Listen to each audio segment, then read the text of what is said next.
मैं चाहता हूं कि पाकिस्तान जीते ताकि चैंपियंस ट्रॉफी में मजा आए इंडिया पाकिस्तान के कॉन्टेस्ट में। लेकिन जहां तक बात है स्क्वाड्स की, पहले इन्हीं दोनों स्क्वाड से शुरुआत कर लेते हैं। पहले हम देख लेते हैं अपना स्क्वाड, इंडिया का स्क्वाड, जहां पे एक बार थोड़ी सी नजर डाल लेते हैं कि इंडिया का स्क्वाड है क्या, फिर शिवम जी पे भी चलते हैं। शिवम की टिप्पणी आप लें इंडिया के स्क्वाड पर है, शिवम की टिप्पणी आप लें, बिल्कुल लेंगे, पर पहले स्क्वाड पढ़ तो दे। हाँ पढ़िए, स्क्वाड पढ़िए। स्क्वाड याद नहीं हुआ अभी तक आपको? याद नहीं हुआ अभी तक आपको? हो गया याद वैसे, आप ही ने ब्रेक करवाया था ना उस दिन। क्या स्क्वाड जब आया था आप ही थे? बिल्कुल मैं था, मैं निकल गया था, लेकिन बिल्कुल याद मत दिलाइए। रोहित शर्मा, शुभमन गिल, विराट कोहली, श्रेयस अय्यर, केएल राहुल, ऋषभ पंत, हार्दिक पांड्या, अक्षर पटेल, वॉशी, कुलदीप, हर्षित राणा, मोहम्मद शमी, अर्शदीप सिंह, रविंद्र जडेजा और वरुण चक्रवर्ती। रिजर्व्स की अगर बात करें, रिजर्व्स में आपके मेरे ख्याल शिवम दुबे हैं, रिजर्व्स में आपके जायसवाल हैं और रिजर्व्स में आपके मोहम्मद सिराज है। नॉन ट्रैवलिंग रिजर्व्स आपने लिखा, बट ट्रैवल नहीं करेंगे दुबई के लिए, नॉन ट्रैवलिंग रिजर्व्स होने वाले वो। बट शिवम, एक बात जो बार बार लगातार चर्चा चल रही है कि 5 स्पिनर्स हैं आपके स्क्वाड में, 5 स्पिनर्स। ऊपर से नो जसप्रीत बुमराह, मोहम्मद शमी कच्ची पक्की बॉलिंग इतना अच्छा नहीं लग रहा है जितने पहले, वो रिदम धीरे धीरे आ रहा है पर अभी दिख नहीं रहा है वो रिदम। इवन अगर हम बात करें, हर्षित राणा इनएक्सपीरियंस्ड है। और अर्शदीप सिंह की जहां तक बात है, आपने उनको 2 ओडिया तो खिलाया नहीं, तीसरा ओडिया खिलाया सीधा, और उसने ठीक करा है, अच्छा करा है बिल्कुल। सो ये 5 स्पिनर का खिलाना और ये इनएक्सपीरियंस पेस बॉलिंग, क्या आपको थोड़ी गड़बड़ नहीं लग रही कि 5 स्पिनर, इतने सारे स्पिनर लेके जा रहे हो आप? बिल्कुल प्रियांशु, मैं सहमत हूं आपकी बात से। और ये पॉइंट जब भारत ने स्क्वाड अनाउंस किया था, मुझे उस टाइम भी लग रहा था कि आपने 5 स्पिनर खिला दिए, प्लस क्या है, आप बिना जसप्रीत बुमराह जा रहे हैं। उस टाइम जब जसप्रीत बुमराह आउट हुए, जब रूल आउट किया गया जसप्रीत बुमराह को चैंपियंस ट्रॉफी स्क्वाड से, तो मुझे लगा कि मोहम्मद सिराज को वापस ले आएंगे आप, क्योंकि आपके ओवरऑल स्क्वाड को एक बैलेंस प्रोवाइड करता अगर मोहम्मद सिराज इस स्क्वाड में इंक्लूड कर दिए जाते। पर आपने क्या किया, आपने वरुण चक्रवर्ती को इंक्लूड कर दिया, आपने जायसवाल को निकाल दिया। चलिए जायसवाल को निकालना वो तो उतना बड़ा इंपैक्ट नहीं डालेगा, क्योंकि शुभमन गिल ऑलरेडी फॉर्म में दिख रहे हैं, अभी 100 मारा है उन्होंने कल की, तो उनके फॉर्म पे तो कोई आप शको शुबा कर ही नहीं सकते।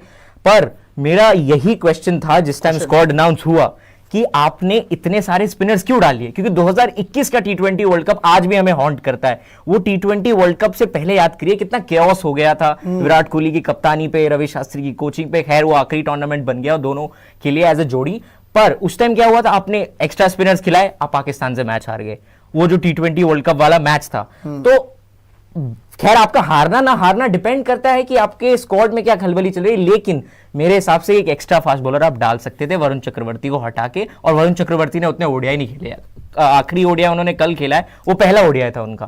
तो मेरे हिसाब से एक आपको फास्ट बॉलर डालना चाहिए था। मोहम्मद सिराज और अर्शदीप आपके लिए नई बॉल की बॉलिंग करके देते आपको। और आपने बेसिकली, आपका यही पॉइंट है कि सिराज को जो नहीं रखा है ना, वो थोड़ा अनफॉर्चुनेट लगा है बहुत ज्यादा। और सिराज मेरे ख्याल से पता नहीं इस साल इतना लकी रहा है ना।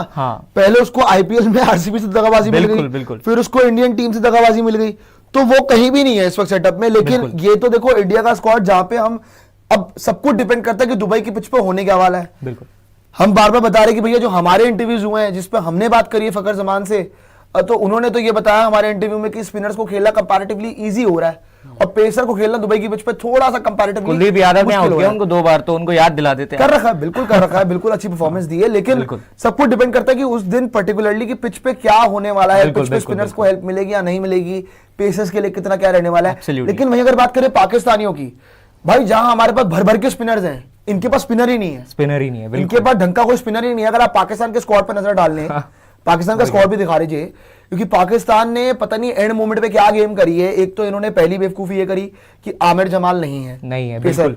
आमिर जमाल को आपने नहीं रखा, आपने फहीम अशरफ रख लिया, बिल्कुल, जो वसीम अकरम ने बोला भी था कि जिसकी बॉलिंग एवरेज 100 की है और बैटिंग एवरेज 9 की है, और आपने उसको ऐड कर रखा अपने स्क्वाड के अंदर। दूसरी अगर बात करें, वहां पे आपका खुशदिल, पता नहीं कहां किसके दिल खुश कर रहे हैं और ये टीम के अंदर है। इवन अगर हम बात करें, खुश करके तो आए ही हैं, ये खुशी के बाद ही आप स्क्वाड में डाले जाते हैं पाकिस्तान खुशी में, करी ये तो आप मान लीजिए। पर्ची सिस्टम है, बिल्कुल है, और वहां पे आपका खुश करा होगा, तभी आपका ऐड में, तभी आप स्क्वाड में ऐड हुए हो। लेकिन जहां तक मैं बात कर रहा हूं इस स्क्वाड की, कोबरा, यहां पे अगर हम बात करें इंडियन टीम, देखो इनसे स्पिन खेली जाएगी इंडियन टीम की, बहुत बड़ा सवाल है। कुलदीप यादव गलती से वरुण चक्रवर्ती खेल गया तो वो भी नहीं खेला जाएगा अगर वो खेल गया तो। और पेसर अर्शदीप सिंह के आगे भी ये कुछ नहीं है। बिल्कुल, हार्दिक पांड्या भी इनको आउट कर देता भाई, हार्दिक पांड्या भी इनके आगे आता। बाबर को आउट किया था एशिया कप में, बाबर को तो सबने आउट कर रखा है यार, सिराज ने आउट कर रखा है, हार्दिक ने कर रखा है, सबने कर रखा है। बिल्कुल, लेकिन जहां तक स्क्वाड की बात है कोबरा, आपको नहीं लग रहा कि इनको सूफियान मुकीम की या फिर किसी अच्छे स्पिनर की पहली बात कमी बहुत खलेगी, प्लस जो इन लोगों के बॉलिंग ऑप्शन कम है, 4 ही बॉलिंग ऑप्शन है, ये इनको बहुत खलने वाले हैं। नहीं, ये तो हम ट्राई सीरीज में भी देख चुके हैं। इनका चार ही इनके पास बॉलर्स हैं प्रॉपर, उसके बाद 5th बॉलर जो है वो खुशदिल है, या जिससे भी सलमान अली आगा है इनका 5वां बॉलर। सो और जहां पर इन्होंने खेलना है, चलो इंडिया वाले गेम में फिर भी बच सकते हो, कंपैरेटिवली विकेट जो है वो इतनी इजी नहीं है। बिल्कुल। अभी जो बातें हो रही हैं, इतना हाई प्रोफाइल गेम या हाई स्कोरिंग गेम दुबई में आपको देखने को नहीं मिलेगा। बट जहां इन्होंने बाकी के 2 मैच खेलने हैं, बांग्लादेश वाला गेम और जो न्यूजीलैंड वाला गेम है, वो तो अपने घर में खेलना है। और हमने कल ही देख लिया, 350 पड़े, 350 चेज भी हो गए। सो इनके पास जो बॉलिंग, और स्पेशली हारिस रऊफ इंजर्ड हो गया, पता नहीं कितना खेलेगा चैंपियंस ट्रॉफी में, कितना नहीं खेलेगा हारिस रऊफ। मेरे हिसाब से तो अच्छा हुआ पाकिस्तान के लिए हारिस रऊफ का चलो injured होना। बट वो एक प्रॉपर बॉलर तो है। नहीं बिल्कुल। लेकिन उसके अलावा हसनैन आया, हसनैन, नसीम, शाहीन, ये 3, फिर चौथा अबरार। तो ये जो 5वां ऑप्शन है इनका, और जो आपने कंपेयर किया इंडिया से, अब इंडिया वाले गेम में अगर देखो आप लप्पू से स्पिन दोगे, ये जो अबरार अहमद की स्पिन होगी, लप्पू सा तो बाबर है। नहीं, लप्पू सा तो बाबर है, लेकिन मैं कह रहा हूँ लप्पू सी स्पिन, मतलब एक तरफ कुलदीप है, एक तरफ चक्रवर्ती है, एक तरफ जडेजा है, अक्षर है, बिल्कुल, वॉशी है, दूसरी तरफ कौन है, दूसरी तरफ अबरार अकेले, अबरार है, तो फिर छक्के हैं सलमान रोहित अली, शर्मा के, रोहित शर्मा के भाई लॉलीपॉप स्पिन है ना। उस दिन भी हमने एक चीज क्या देखी थी, या तो फ्लिपर है या फिर लेग स्पिन नहीं, या तो विन है या तो नहीं, वो तो रिजवान का है, मैं कह रहा हूँ अबरार का, या तो फ्लिपर है या फिर लेग स्पिन है या फिर सीधी बॉल है। सही बात। और तीनों मामले में छक्के हैं। अगर इंडिया वाले गेम में नॉनेज है ना, नॉनेज है, तो ये कहीं ना कहीं इनका चौथा बॉलर जो है, चौथे बॉलर पर भी ये इतने कंफर्टेबल नहीं है। अब अगेन अगर वो लप्पू बॉलिंग करके कभी कभी क्या होता है, विकेट्स भी मिल जाती हैं, बट बैटिंग इन्होंने जैसी की है अपने घर में, बढ़िया किया। सलमान अली आगा ने, इनके खुद रिजवान ने, बट फकर के अलावा बाबर को स्कोर करना पड़ेगा अभी ऊपर से। और बॉलिंग में स्पेशली जो 5th ऑप्शन इनके पास जो नहीं है, 5th बॉलिंग ऑप्शन जो नहीं है, वो इनको मेरे हिसाब से बड़ा हॉन्ट करने वाला है। Now let's make a playing 11 दोनों टीम्स का। इंडिया के आपका स्क्वाड पे वापस आ जाइए, प्लेइंग 11 बनाते हैं। ओपनर्स रोहित शर्मा, शुभमन गिल, 3 पे विराट, 4 पे श्रेयस अय्यर, 5 पे केएल राहुल, 6 पे हार्दिक पांड्या, 7 पे रविंद्र जडेजा, 8 पे अक्षर पटेल, बिल्कुल। अब 9 पे कौन सा स्पिनर खेलेगा, वरुण चक्रवर्ती या कुलदीप यादव? कुलदीप यादव। पाकिस्तान फैक्टर जो हम गेम में लेते हैं, 2019 का वर्ल्ड कप ले लीजिए आप, 2000 जो हमने 23 का एशिया कप पाकिस्तान को 228 ऑल आउट किया था, उसमें 6 विकेट लिए थे कुलदीप यादव ने। और पाकिस्तान के खिलाफ परफॉर्मेंस देने की कुलदीप यादव की एक आदत सी है, तो उनको आप पाकिस्तान के गेम में मत बिठाइए। अगर आपने इतने स्पिनर ले गए आप, तो कुलदीप यादव आपके फर्स्ट चॉइस स्पिनर होने चाहिए। मैं स्पिनर की बात कर रहा हूं, यहाँ रविंद्र जडेजा से मत कंपेयर करिएगा। रविंद्र जडेजा आपको एक बैटिंग ऑप्शन भी देते हैं, तो कुलदीप यादव को आप एक स्पिनर के तौर पे लेके जाइए, पाकिस्तान वाला मैच खिलाइए। उसके बाद आप क्या कर सकते हैं, हार्दिक पांड्या आपने स्क्वाड में रखा ही था, अब आप स्क्वाड पे आगे बढ़ते हैं। प्लेइंग 11 में हमने 9 तक तो टीम बनाई ली है, आपके 2 पेसर चाहिए आपको। बिल्कुल, 2 पेसर, ये भी बहुत बड़ा गेम है भाई, बहुत बड़ा। अर्शदीप सिंह है, हर्षित राणा है, मोहम्मद शमी है, खेलेंगे 2 पेसर ही। अब मोहम्मद शमी को आपने लास्ट गेम में नहीं खिलाया, बिल्कुल, लास्ट में खेले आपके हर्षित राणा और अर्शदीप सिंह। इंटरेस्टिंगली हर्षित राणा तीनों गेम खेल गए। मुझे ऐसा लग रहा है एक परमानेंट पेसर तो आपके प्लेइंग 11 में हर मैच में हर्षित राणा तो होंगे ही होंगे, लेकिन साथ में दूसरा पेसर कौन, क्या वो अर्शदीप सिंह होंगे, क्या वो मोहम्मद शमी होंगे, या फिर ऐसा भी हो सकता है कि हर्षित राणा बाहर करके आप अर्शदीप सिंह मोहम्मद शमी खिलाओ। नितिन, आपकी क्या चॉइस है भाई? नहीं, मैं शमी भाई और अर्शदीप के साथ जाऊंगा। नो हर्षित राणा? हर्षित राणा को मैं, देखो 3 मैचेस उन्होंने खेले, अच्छा किया। पुरानी बॉल से उन्होंने अच्छा किया, नई बॉल से रन खाए उन्होंने। अब आपने खेलना है न्यूजीलैंड से, आपने खेलना है पाकिस्तान से, आपको फिर बांग्लादेश। चलो बांग्लादेश अभी बात नहीं करते, लीग गेम की बात करते हैं। अब पाकिस्तान ने जिस तरीके से कल चेस किया, उनके 3 विकेट गए, उसके बाद उन्होंने एक भी विकेट नहीं दिया। आगा अली सलमान और इन्होंने रिजवान ने बड़ा क्लिनिकल चेस किया, है ना जी। अब अगर आप हर्षित राणा को देखें, राणा जी, मैं ये नहीं कह रहा कि वो नई बॉल से विकेट नहीं ले सकते किसी दिन, या वो पुरानी बॉल से विकेट नहीं ले सकते, पुरानी बॉल से तो ले ही रहे, उन्होंने वो करके दिखाया है। इन 3 मैचेस में उन्होंने तकरीबन 6-7 विकेटें तो निकाली हैं। बिल्कुल। बट पॉइंट जो मेरा है, मैंने तीनों गेम देखे, हम सबने देखे, जहां पर आपने अर्ली विकेट्स ही नहीं ले पाया। मतलब जो हम बोलते हैं ना, पहले ओवर में विकेट लेना या दूसरे ओवर में या तीसरे ओवर में पावर प्ले में अर्ली विकेट्स लेना, वो नहीं हुआ आपके साथ। हाँ जी, करेक्ट। आप पहले मैच में 90 रन पे शायद पहली विकेट ले रहे हो, दूसरे गेम में रन आउट हो जा रहा है तो आपकी पहली विकेट आ रही है, तीसरे गेम में 4 चौके बैंड किट मार दे रहा है, मतलब 50+ आप विकेट दे रहे हो। बट आप खेल रहे थे इंग्लैंड के अगेंस्ट, तो आपको मिडिल ओवर्स में वो विकेट मिल जा रही थी, क्योंकि उनका गेम ही वही है, वो लप्पा घुमाना है उन्होंने जो है वो बेसबॉल, वो जो फेक बेसबॉल है वो उन्होंने दिखाना इंग्लैंड की है। तो बात ही नहीं तो है। अब लेकिन बट जब आप पाकिस्तान से खेलोगे यार, या जब आप न्यूजीलैंड से खेलोगे, एक बार अगर मान लीजिए आप अर्ली विकेट नहीं ले पाया, शुरू में विकेट नहीं नई बॉल लिया का बोल आपको, रहे आपको, नई बॉल से पार्टनरशिप बन गई, तो वो इतनी आसानी से विकेट नहीं देंगे भाई।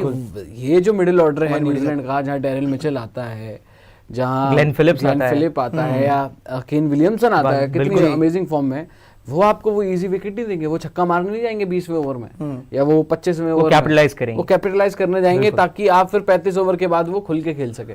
तो वहां पर मैं चाहूंगा, जो मर्जी बोल लें आप, शमी भाई का रिदम है नहीं है, फिटनेस है, जो भी है, मैं चाहूंगा इन एब्सेंस ऑफ बुमराह एक एक्सपीरियंस बॉलर। कल भी हम एक छोटी सी और बात बोलूंगा, कल भी हमने ये, जब इंडिया का गेम था, कल ही तो था, तो जब हम जीते हैं, 9 मैच खेले हैं आप अपने अर्शदीप ने, 3 मैच खेले हैं अपने हर्षित राणा ने, मिलाकर होते हैं 12 मैच। 12 साल से खेल रहे हैं मोहम्मद शमी और आप उनको बाहर कर रहे हैं। मुश्किल तो मैं तो शमी भाई, इवन मैं आपको पाकिस्तान का भी प्लेइंग 11 बता देता हूँ कि पाकिस्तान का जो हमने प्रोबेबल बनाया था, जो मुझे लग रहा है क्या होगा, फखर जबान, बाबर आजम, कल जो खेला था साउथ शकील खेला था, मोहम्मद रिजवान, सलमान अली आगा, तैयब ताहिर, खुशदिल शाह, शाहीन अफरीदी, नसीम शाह, मोहम्मद हसनैन, जिसकी जगह हारिस रऊफ होगा आपका प्लेइंग 11 के अंदर, और आपका अबरार अहमद। ये आपका 11 पाकिस्तान का होना चाहिए।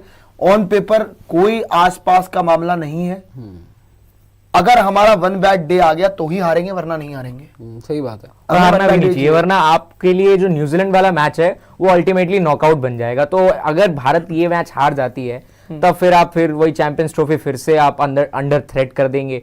तो मेरा आपके लिए यही सजेशन है भारतीय टीम के लिए कि आराम से आपको ये मैच जाना है, अप्रोच करना है नॉर्मल एक दूसरे मैच की तरह, जैसा आपने 2023 के वर्ल्ड कप में किया था, जैसा आपने 2023 के एशिया कप में किया था, जैसा आपने 2024 के T20 वर्ल्ड कप में किया था। मैं बड़े टूर्नामेंट्स की बात कर रहा हूं। तो इस मैच को भी आप नॉर्मली ट्रीट करिए और मेरे हिसाब से पाकिस्तान आपको ज्यादा दिक्कत नहीं देगी। पाकिस्तान खुद कोलैप्स हो जाएगी एक बार अगर आप डोमिनेट करना स्टार्ट करेंगे। तो हमने देखा था 2023 के T20 माफ कीजिएगा ODI वर्ल्ड कप में प्रियांशु, किस तरह से पूरी टीम जो है ताश के पत्तों की तरह बिखर गई थी। एक बार हमने कंसिस्टेंसी दिखाई, थोड़ा डोमिनेट करना शुरू किया, ग्रिप बनानी शुरू करी, तो आपको इजीली अप्रोच करना है। आपको प्लेइंग 11 नॉर्मल रखनी है। 2 फास्ट बॉलर जो आपके पास हैं, अर्शदीप, शमी रखिए, हार्दिक पांड्या आपका एक्स फैक्टर है ही। आप 2 स्पिनर रखिए, रविंद्र जडेजा, माफ कीजिएगा 3 स्पिनर रखिए, रविंद्र जडेजा, अक्षर पटेल, कुलदीप यादव। तो क्या होगा, आपके पास बैटिंग में भी डेप्थ है, बॉलिंग में तो आपकी डेप्थ है ही। तो आपके पास 6 बॉलिंग ऑप्शंस है, आप आराम से ये मैच जीतने चाहिए। इनफैक्ट आप न्यूजीलैंड वाला भी मैच जीतने चाहिए जब तक आपको नीचे से बल्लेबाज ना फंसे। हमेशा न्यूजीलैंड के नीचे से बल्लेबाज आपको फंसाते हैं। 2021 का T20 world cup Daryl Mitchell फंस गया आपके लिए।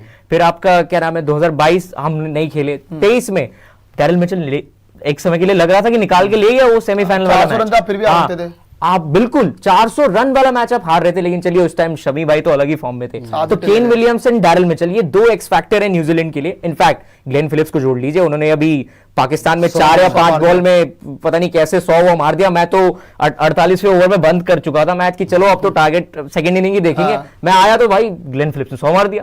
मैं एकदम सरप्राइज था। और इसीलिए ग्लेन फिलिप्स को आप हल्के में मत आइएगा। ग्लेन फिलिप्स बहुत बड़ा प्लेयर है, वो राजस्थान रॉयल्स के लिए बड़ी बड़ी इनिंग खेल चुका है। हमने खुद भारत में देखा उनको बड़ी इनिंग खेलते हुए। तो भारत को एक मेरे हिसाब से न्यूजीलैंड के खिलाफ प्रॉपर प्लान बना के जाना चाहिए और पाकिस्तान के खिलाफ अपनी नॉर्मल क्रिकेट खेलनी चाहिए। ऐसा नहीं है कि आप न्यूजीलैंड के खिलाफ बड़ा प्लान बनाए। थैंक यू कबीर साहब, पेप टॉक के लिए शुक्रिया। पेप टॉक के लिए शुक्रिया।